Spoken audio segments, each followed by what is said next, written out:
The live TV, सच सबसे आगे। नमस्कार, मैं हूं रंजीत झा और आप देख रहे हैं the live TV. ABP news के दिन अच्छे नहीं चल रहे हैं। इस बीच एक और बड़ी खबर सामने आई है कि एबीपी न्यूज के 2 चैनलों पर ताला लटक गया है। सैकड़ों कर्मचारी बेरोजगार हो गए हैं एक झटके में, क्योंकि जानकारी यह आई है कि एबीपी साझा और एबीपी गंगा, इस दोनों चैनल पर ताला लटकाया जाएगा और इसका सिर्फ यूट्यूब चैनल चलेगा। मतलब साफ है कि कहीं ना कहीं एबीपी न्यूज को भारी नुकसान का सामना इन दिनों करना पड़ रहा है। एबीपी न्यूज पहले स्टार न्यूज के साथ टाई अप में था, बाद में स्टार न्यूज के अलग होने से एबीपी न्यूज बना। उसमें रूबिका लियाकत जैसी बड़ी एंकर भी काम कर रही थी। अभी हाल ही के दिनों में रूबिका लियाकत ने भी एबीपी न्यूज का साथ छोड़ दिया। हालांकि रूबिका लियाकत को गोदी एंकर कहा जाता है और एबीपी न्यूज गोदी मीडिया चैनल में बहुत आगे खड़ा होता है। ऐसी क्या परिस्थिति हो गई कि दिन रात भक्ति करने के बावजूद भी 2 चैनलों पर ताला लटक गया है। इस मामले में खबर किसने चलाई है? भारत 24 ने।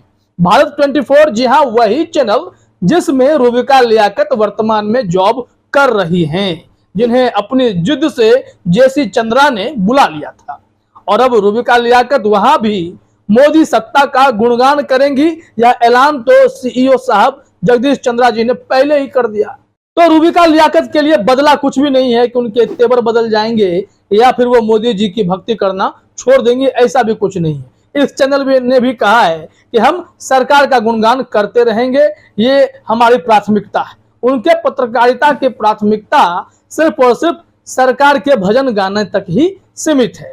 वो कभी भी देश में आम लोगों की आवाज बनने के बारे में नहीं सोच रहे हैं, क्योंकि रूबिका लियाकत के सामने जेसी चंद्रा ने इस तरीके का ऐलान किया। खैर, भारत 24 ने जो ट्वीट किया है वो जरा अपने स्क्रीन पर देखिए कि एबीपी न्यूज को लेकर कितनी उत्सुकता इस चैनल के पास थी।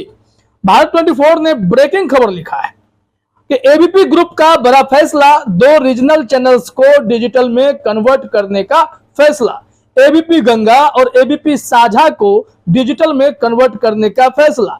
एबीपी गंगा रहा है उत्तर प्रदेश का बेहद लोकप्रिय रीजनल चैनल।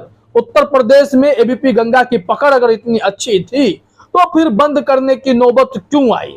क्या सरकारी भजन गाने के बावजूद भी उनकी आर्थिक स्थिति इतनी कमजोर हो गई कि एक झटके में उन्होंने चैनल को बंद करने का फैसला लिया? और स्टाफ में जो भागदौड़ मची है, जो सैकड़ों बेरोजगार हो रहे हैं, उनका क्या होगा? इसके बारे में शायद एबीपी न्यूज ने कुछ जरूर सोचा होगा। इस संबंध में हमने देखा कि भरास मीडिया ने भी खबर प्रकाशित की है। लेकिन सवाल यही है कि जितने भी गोदी मीडिया चैनल्स हैं, क्या 2024 आते आते अपना पाला बदलेंगे? क्या उनकी स्थिति अब खराब हो रही है, या फिर मोदी सरकार को, भाजपा सरकार को इस बात का आभास हो गया है कि गोदी मीडिया चैनल्स की ताकत के बावजूद भी इस बार सत्ता परिवर्तन के आसार दिखाई पड़ रहे हैं, इस वजह से अब वो एबीपी न्यूज से मुंह मोड़ रहे होंगे। बाकी विज्ञापन का क्या मसला है ये भी समझना पड़ेगा। क्या वाकई में चैनल के पास रेवेन्यू की कमी हो गई है, उनके पास पैसे नहीं आ रहे हैं, जिस वजह से इन लोगों को अब बाहर का रास्ता देखना पड़ेगा, चैनल पे ताला लगाना पड़ेगा? ये खबर है क्योंकि एबीपी न्यूज के बारे में पहले भी जानकारी थी कि अचानक से एम्प्लॉय की छटनी कर देता है, भारी संख्या में एम्प्लॉय निकाल दिए जाते हैं। तो आखिरकार क्या समस्या आ गई है कि एबीपी न्यूज को अपने 2 चैनलों को बंद करने की नौबत आन पड़ी है? देखते हैं जरा भरासमीडिया.com ने क्या खबरें दी हैं, जानकारी क्या है, क्योंकि यहाँ पर अंदर की खबर सामने आती है। रूबिका लियाकत के जाने के बाद क्या एबीपी न्यूज में बड़ी उथल पुथल की स्थिति है? चैनल अलग बंद हो रहे हैं, स्टाफ के भी अब इधर उधर होने की खबर काफी तेजी से जोर पकड़ रही है। तो देखिए जरा एबीपी न्यूज के बारे में क्या लिखा है भरास पर मीडिया ने। बंद किए गए एबीपी गंगा और एबीपी साझा न्यूज चैनल, केवल डिजिटल प्रेजेंस रहेगी, यानी ऑनलाइन जैसे कि यूट्यूब चैनल होता है। क्योंकि कई बड़े पत्रकार जो मोदी सत्ता का गुणगान नहीं करना चाहते थे, उन्होंने चैनल छोड़ा, तो उनके पास सहारा सिर्फ और सिर्फ डिजिटल प्लेटफॉर्म ही बचा, जिसमें यूट्यूब, फेसबुक जैसे माध्यम थे। चाहे फिर उसमें आप अभिसार शर्मा, रवीश कुमार, पुण्य प्रसून वाजपेयी, नवीन कुमार, बहुत सारे पत्रकारों के नाम ले सकते हैं, जो कि यूट्यूब के सहारे अब अपनी निर्भीक पत्रकारिता कर रहे हैं, अपनी बातें खुलकर रख रहे हैं। लेकिन सरकार की मर्जी है। पहले भी डिजिटल प्लेटफॉर्म को लेकर सरकार ने जब प्लान बना लिया है कि उनकी जब मर्जी होगी, जो कंटेंट पसंद नहीं आएगा उस पर वो ब्रेक लगा देंगे, उसे बिना पूछे कहे हटा भी देंगे। एडिटर्स गिल्ड ने इसका विरोध किया था। अब इसकी चर्चा अंतर्राष्ट्रीय स्तर पर भी हो रही है कि कैसे मीडिया को दबाने की कोशिश की जाती है। कई सारे पत्रकार जो हैं इस बारे में बात करते दिखाई पड़ रहे हैं कि हमारी रैंकिंग पत्रकारिता में, फ्रीडम ऑफ प्रेस की जो हम बात करते हैं उसमें इतने गिर क्यों रहे हैं, हम लोग कैसे 161वें स्थान पर आकर लटक गए हैं, क्या कारण है, वो भी 180 देशों की तुलना में। पत्रकारिता के क्षेत्र में अगर भारत इस तरीके से पिछड़ेगा तो लोकतंत्र की अहमियत क्या रह जाएगी। क्योंकि हमारे देश में पत्रकारिता को लोकतंत्र का चौथा स्तंभ कहा जाता है, फोर्थ पिलर ऑफ डेमोक्रेसी।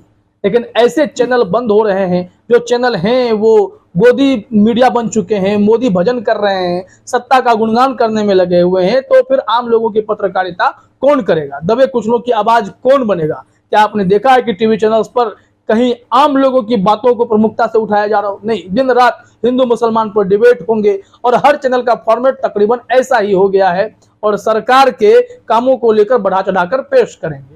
जैसे कि किस होटल में मोदी जी रुकेंगे, कितने तोप की सलामी दी जाएगी, अमेरिका में मोदी जी अगर वॉक करेंगे तो कैसे चलेंगे, इसका प्रोटोकॉल क्या होगा, हर एक जानकारी वो पहुंचा रहे हैं।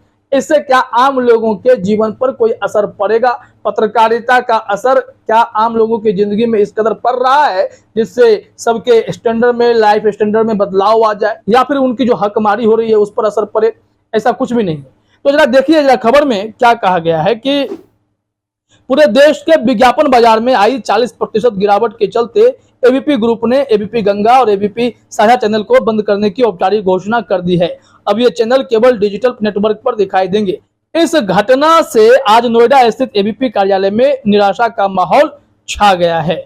जानकारी क्या है, जरा वो भी अपने स्क्रीन पर देखिए। डिटेल में बताया गया है कि इनमें किन की क्या जिम्मेदारी थी और कैसे उनसे जिम्मेदारी वापस ली गई है, और जो स्टाफ होंगे उनके छटनी होगी या उन्हें कहीं एडजस्ट करने की बात हो रही है। सबको एडजस्ट किया जाएगा क्या, समझना पड़ेगा। देखिए अपने स्क्रीन पर, सूत्रों के अनुसार एबीपी गंगा और एबीपी साझा के स्टाफ को अब एबीपी न्यूज हिंदी चैनल में एडजस्ट किया जाएगा। बताया जा रहा है कि एबीपी गंगा के मैनेजिंग एडिटर रोहित सांबल को एबीपी न्यूज चैनल में आउटपुट हेड की जिम्मेदारी सौंपी गई है। इस प्रकार अब एबीपी न्यूज चैनल में मैनेजिंग एडिटर स्तर पर 2 अधिकारी हो जाएंगे, अर्थात संत कुमार और रोहित सांबल अब दोनों टीआरपी में एबीपी के गिरते ग्राफ को संभालेंगे। एबीपी की स्थिति टीआरपी के मामले में भी काफी डाउन चल रही है। रूबिका लियाकत के जाने के बाद थोड़े से वहां पर बदलाव की स्थिति नजर आ रही है, या यूं कह लें उथल पुथल की स्थिति नजर आ रही है। अब जानकारी यह भी है कि रोहित सांबल और संत कुमार के बीच अगर सब कुछ ठीक नहीं हुआ तो बहुत जल्द संत कुमार भी इस चैनल को टाटा बाय बाय कर सकते हैं। तो यह बड़ी खबर है मीडिया इंडस्ट्री के लिए कि 2 बड़े चैनल पर ताला लटक गया है और दोनों झटका एबीपी न्यूज को ही लगा है।